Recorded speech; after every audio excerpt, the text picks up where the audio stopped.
Bonjour et bienvenue dans cette nouvelle vidéo. Nouvelle vidéo qui clôturera la série des vidéos concernant la batterie Allpowers R4000, une batterie ayant la particularité de pouvoir délivrer 4000 watts jusqu'à 6000 watts en crête et qui possède un stockage LiFePO4 de 3456 Wh ou encore de 3,456 kWh. On se retrouve donc aujourd'hui avec l'épisode numéro 3 et dans cet épisode je vous propose de connecter la batterie Allpowers R4000 à un PowerStream d'EcoFlow. Allez, c'est parti. Mais avant de commencer, pense à t'abonner, à liker, à activer la cloche et partager mes vidéos.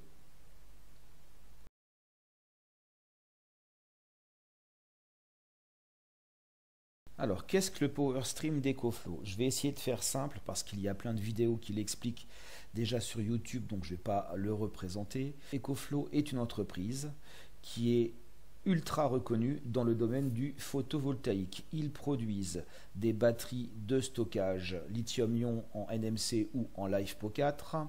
Ils fabriquent des panneaux solaires, ils fabriquent des petites prises connectées, Wi-Fi, et ils fabriquent le fameux PowerStream d'EcoFlow que voici en photo. Alors le PowerStream d'EcoFlow, c'est ni plus ni moins qu'un micro-onduleur comme tous les autres, mais celui-ci, il est ultra intelligent. Donc quand je dis micro-onduleur comme tous les autres, eh bien c'est tout simplement parce qu'en fait vous pouvez l'utiliser comme le Oil Miles 800 ou comme n'importe quel AP système par exemple. Vous allez avoir sur ce PowerStream d'EcoFlow un port AC qui va permettre tout simplement d'écouler la production solaire photovoltaïque vers votre habitation, tout comme le ferait un micro-onduleur classique. Mais il a également un port batterie. Alors ce port batterie va permettre à partir de l'application qui est évidemment, ce PowerStream il est évidemment connecté en Wi-Fi, hein, là on a la petite borne Wi-Fi. Donc ce port batterie, eh bien, on va pouvoir via l'application tout simplement venir recharger notre batterie et puis décider que lorsque la batterie est arrivée à 100%, eh bien tout simplement de faire un bypass et de bypasser l'énergie du photovoltaïque pour le faire entrer de façon classique dans notre habitation. De la même façon, quand arrive le soir, ou même en journée si on en a envie, on peut décider via l'application de pouvoir décharger la batterie dans notre habitation. Voilà comment fonctionne le PowerStream d'EcoFlow. Alors le PowerStream d'EcoFlow, à la base, il est conçu par EcoFlow pour pouvoir fonctionner sur toute leur gamme Delta. Donc ils ont différentes batteries Delta. Ici, vous avez en photo la Delta Max. La particularité de la gamme Delta, c'est que chacune de ces batteries va posséder un port d'entrée-sortie communicant. Et évidemment, ils ont été malins, chacune de leurs batteries de la gamme Delta possède un port différent. Donc si vous voulez commander ce PowerStream, il faudra racheter à part un câble, celui-ci, qui n'est pas fourni. Celui-là, il est fourni, celui-ci, il est fourni, mais celui-ci, il n'est pas fourni. Qui correspondra à la gamme Delta. Mais comme EcoFlow ne fait pas que la gamme Delta, ils font aussi une autre gamme, la gamme River, eh bien, ils ont mis sur le marché un câble qui permet de venir se connecter au port 12 volts 10 ampères allume-cigare de leur batterie. En revanche, la contrepartie, c'est que là, on n'a pas affaire à un port communicant. On n'a pas affaire ici à une sortie et à une entrée communicante, c'est juste une sortie. Donc on ne pourra pas recharger la River. Donc on ne s'en sert que dans un seul sens, c'est la décharger dans la maison. Sauf que les autres marques de batteries, je vais dire n'importe quoi, Fossibot, Oukitel, Allpowers, et j'en passe encore, hein, il y en a plein, Blue Yeti, leurs batteries possèdent également ici un port 12 volts 10 ampères. Donc ce câble est compatible avec toutes les batteries possédant la prise, la sortie allume-cigare. Dernière chose que j'ai oubliée, le PowerStream, son entrée solaire, ici, est une entrée qui permet de connecter deux panneaux solaires de 400 watts chacun. C'est donc ce matériel-là que je vais utiliser pour connecter le port batterie, non pas sur une River, mais sur ma R4000 par le câble dédié normalement à la River qui va être connecté à ma sortie 12 volts de ma batterie All Powers. Il y a une limitation. Ma batterie All Powers, logiquement, techniquement, cette sortie allume-cigare est prévue pour 12 volts 10 ampères, donc elle peut me sortir maxi 120 watts. Donc c'est la seule limitation que je vais avoir, évidemment, c'est la puissance max d'injection dans ma maison. Pour certaines maisons, 120 watts, ça peut correspondre à leur talon de consommation. Un petit appart, par exemple, hein, voilà. Pourquoi pas, ça peut faire le taf. Et les panneaux solaires, eh ben, je ne pourrais pas les connecter ici puisque ma sortie 12 volts n'est pas aussi une entrée pour recharger. Donc mes panneaux solaires ne seront jamais connectés à ce câble-là. À l'autre bout, hein, ce sont des connecteurs MC4.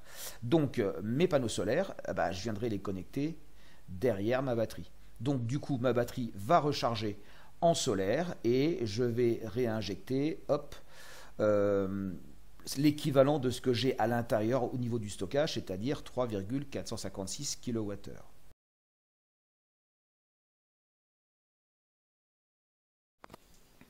Alors, pour faire ce test, j'ai la All Powers R4000 qui est ici.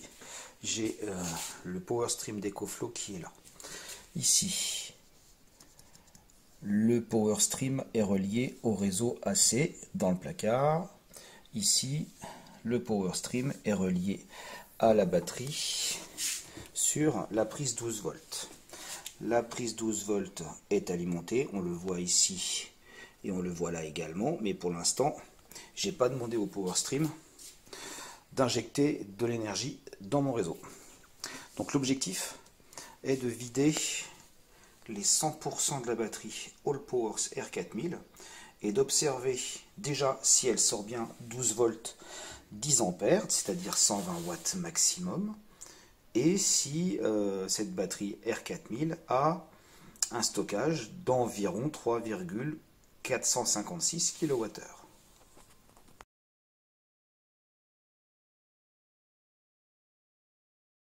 Et bien voilà, je suis prêt à faire le test. Alors, il est 22h46, nous sommes le dimanche 26 mai 2024. Tout est prêt. Je vais dans un premier temps actionner la prise par laquelle on va faire l'injection. Voilà, ça c'est fait. Je vais ensuite aller sur ma batterie All Powers R4000. Je constate qu'elle est à 100%. Je vais actionner la prise 12 volts. Voilà, c'est fait. Et je vais dans l'application EcoFlow. Je vais prendre le deuxième Power Stream. Et je constate qu'il envoie 93 watts. Alors, si je m'en vais sur ce Power Stream, donc je regarde combien je lui avais paramétré. Je lui avais paramétré 120 watts, c'est-à-dire 12 volts fois 10 ampères. Et là, je constate manifestement qu'il me sort que 93-94 watts, c'est-à-dire du 12 volts 7 ampères. Bon, on va attendre de voir ce que ça donne. Allez, je reviens dans un petit quart d'heure faire le point si ça sort encore 94 watts.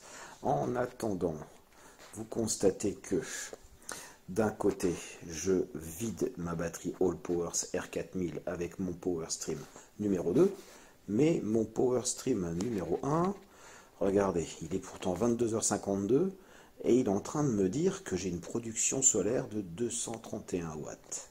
Alors comment je fais ça? Eh bien, il va falloir vous abonner à ma chaîne YouTube parce que je vais vous dévoiler un petit secret dans pas longtemps. Au passage, l'application All Powers m'indique que je vais avoir à peu près une trentaine d'heures d'autonomie en vidant la batterie à une puissance de 96 watts, 95 watts. Si je passe par le calcul, hop, Alors, 3456 Wh, c'est la capacité de la batterie, que je vais diviser par une puissance de 95 watts. Normalement, je devrais avoir 36 heures. Bon, voilà, le calcul me donne 36 heures, et l'application me dit 30 heures. À voir comment ça va se dérouler.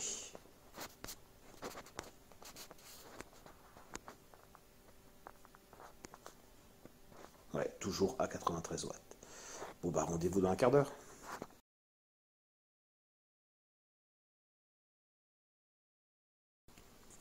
Alors nous voilà une vingtaine de minutes plus tard.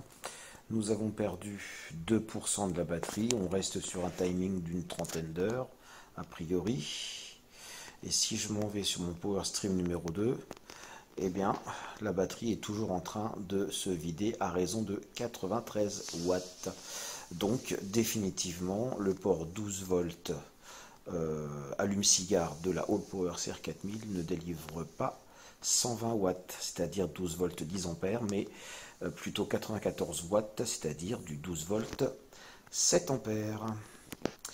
Voilà, donc on fera le bilan par rapport à ce qui est déjà indiqué là-haut au niveau de la production, voilà, de la batterie. J'ai commencé, je devais être aux alentours de 630 Wh, je pense. Donc il faudra qu'on soustrait ce chiffre à la valeur finale. Eh bien, rendez-vous dans une trentaine d'heures.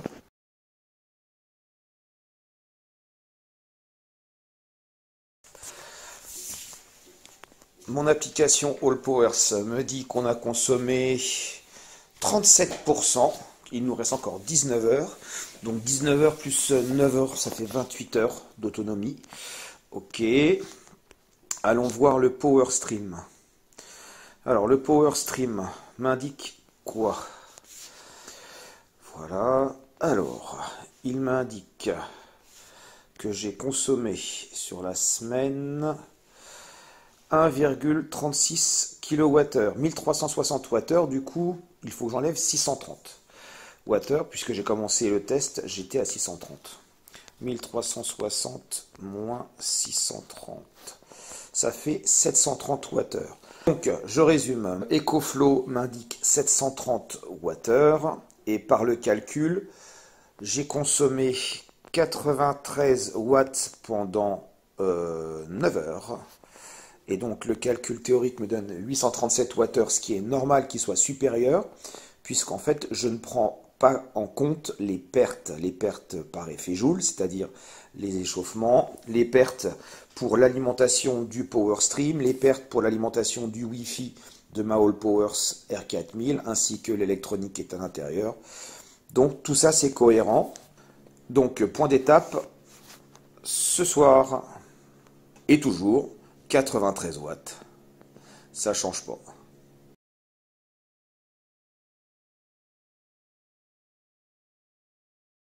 Alors un point d'étape arrivé à 50% de la batterie. Il est environ 11h30.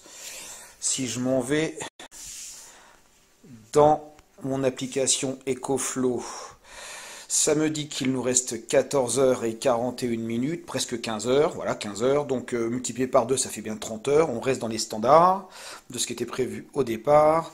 Pour l'instant je suis à 1 kWh 730, mais comme je suis à 11h30, l'application EcoFlow, elle, c'est écrit tout en bas, fait ses mises à jour toutes les heures, donc je pense qu'on est évidemment à un peu plus qu'un 730, plutôt aux alentours de 2 en ce moment. Donc on serait à 1,4 environ kWh. 1,4 kWh, sachant qu'on est à 50%, ça voudrait dire que nous sommes en capacité de batterie à 2,8 théorique kWh sur une capacité de 3,4. Bon, ça peut être concordant. Écoutez, on fera un point un peu plus tard. Allez, à plus.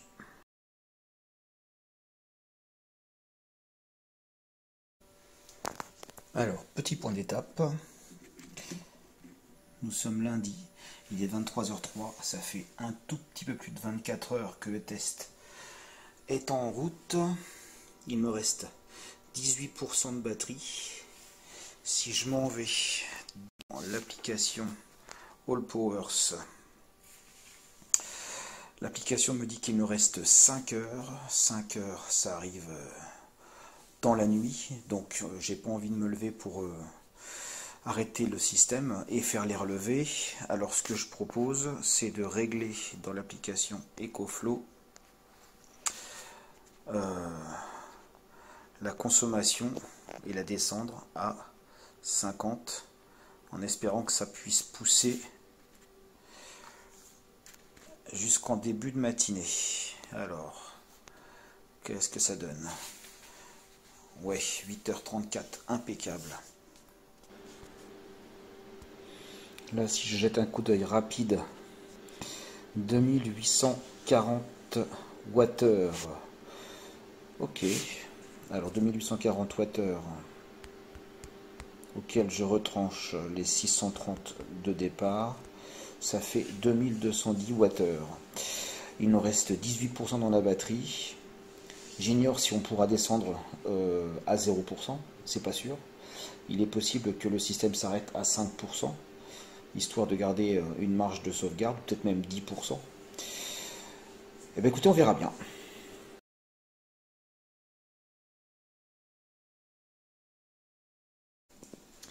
Voilà, on arrive à la fin du test. Alors nous sommes le 28 mai, il est 7h19 du matin. Je vais arrêter immédiatement le test. Hop. Voilà.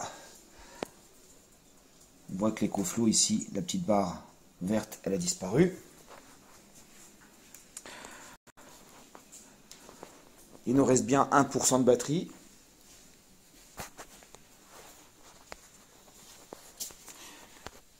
Et au total, dans l'application, voilà, EcoFlow, l'application EcoFlow m'annonce 3390 Wh. Alors si je prends ma calculatrice, 3390 Wh moins les 630 de départ, ça fait donc une injection de 2760 Wh, sachant que la batterie All Power CR4000 possède un stockage de 3456 Wh. J'ai donc eu une perte de 696 Wh. Notons que nous avons presque 700 Wh de perte, c'est la conversion courant continu vers courant alternatif réalisée par le Power Stream, très certainement.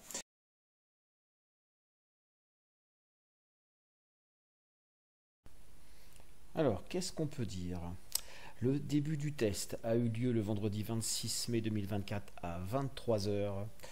La batterie était dans un état de charge de 100%.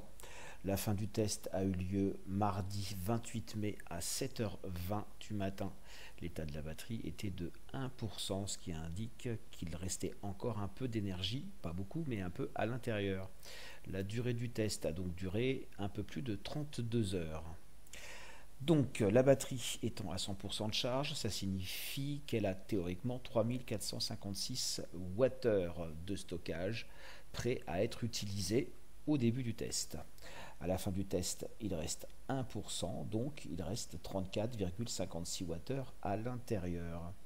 Ce qui implique que la quantité d'énergie prélevée dans la R4000 durant le test, eh bien c'est tout simplement la différence de ça moins ça. Notre batterie, on lui a prélevé 3421 Wh.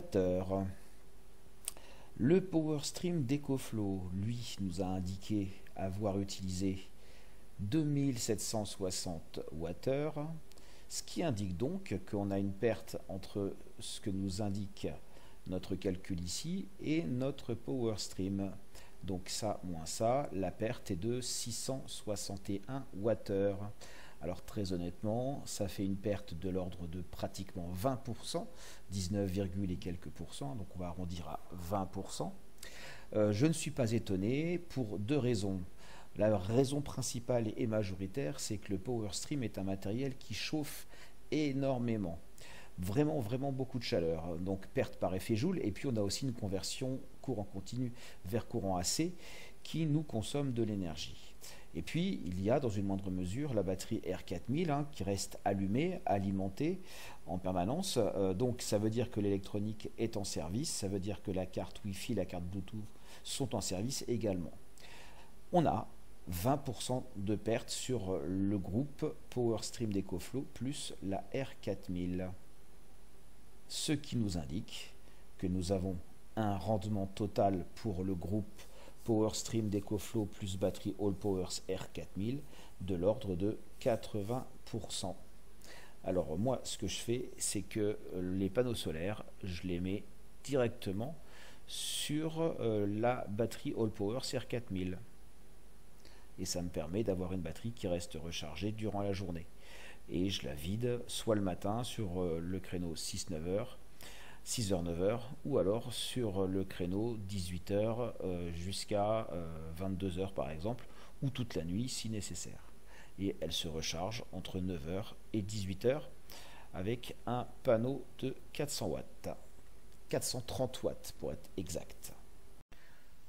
Les liens et les codes de réduction. Maintenant, vous en avez l'habitude. Vous trouverez dans le descriptif de cette vidéo tous les liens et les codes de réduction. Mais attention, je vous réserve une petite surprise de taille. Donc, vous retrouvez le site AllPowers pour pouvoir faire n'importe quel achat sur leur site. Là, c'est le lien qui va vous diriger directement vers la station AllPowers R4000. Et puis jusqu'à présent, vous aviez l'habitude d'utiliser le code de réduction de FP10 pour tout achat sur le site AllPowers.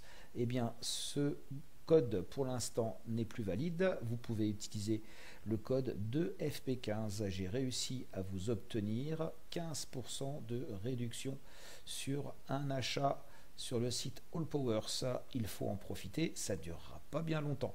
Eh bien, c'est fini pour aujourd'hui. Je vous remercie d'avoir suivi cette vidéo et je vous dis à bientôt pour la prochaine.